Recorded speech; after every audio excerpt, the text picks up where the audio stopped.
Last summer, my friend David and I went to an outdoor bar to meet up with his friend Ryan in Martha's Vineyard.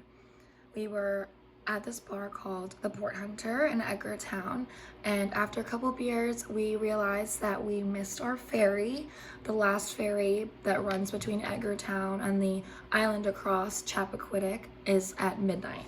So it's 12:10 at night, totally lost track of time.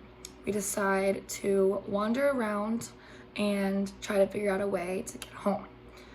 Now, we made our way to a dock, and my friend David sees this boat, and the boat was at the end of the dock. Just a big white dock, a big white boat, maybe 20-foot whaler. And David says, oh, like, this is my dad's friend's boat. We can totally borrow it, take it across to Chappaquiddick and get back safely. So I was like, you know what? David's a good driver. He can drive a boat. He has his own boat. So it's fine if we all get on this boat, and he'll bring his dad's friend's boat back. So we make our way across to the other island, and in the middle of our trip, my friend David started complaining about how slow we were going because Ryan decided to take over for a little bit and drive. I was sitting in the front of the boat while David and Ryan were sitting in the back by the steering wheel. And as I stand up, David's friend Ryan pulls the throttle all the way back, which makes the boat go so much faster, and I immediately fell backwards, smacked my entire back on the motor.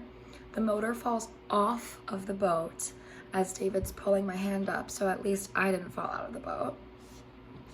So then we have a motorless boat in the middle of the water around 12:30 in the morning. And as I was in so much excruciating pain, I asked David, what do we do? Like, do we call someone for help? Like, how are we gonna get to the other side? It literally is right smack in the middle of both islands. David said to me, it might be a problem considering this is not my dad's friend's boat. It actually belongs to the harbor master. So now we're on a stolen boat with no motor, and I have a bruised, cut up back, and I'm in so much pain. We can't even call for help.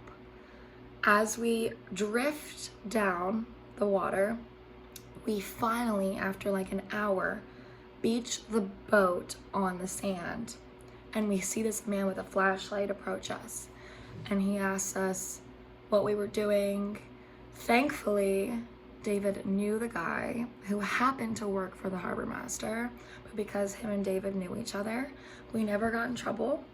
And no one knows to this day, except for people watching this video, that I was involved in a stolen boat incident where I didn't even know the boat was stolen. And that's the end of my story.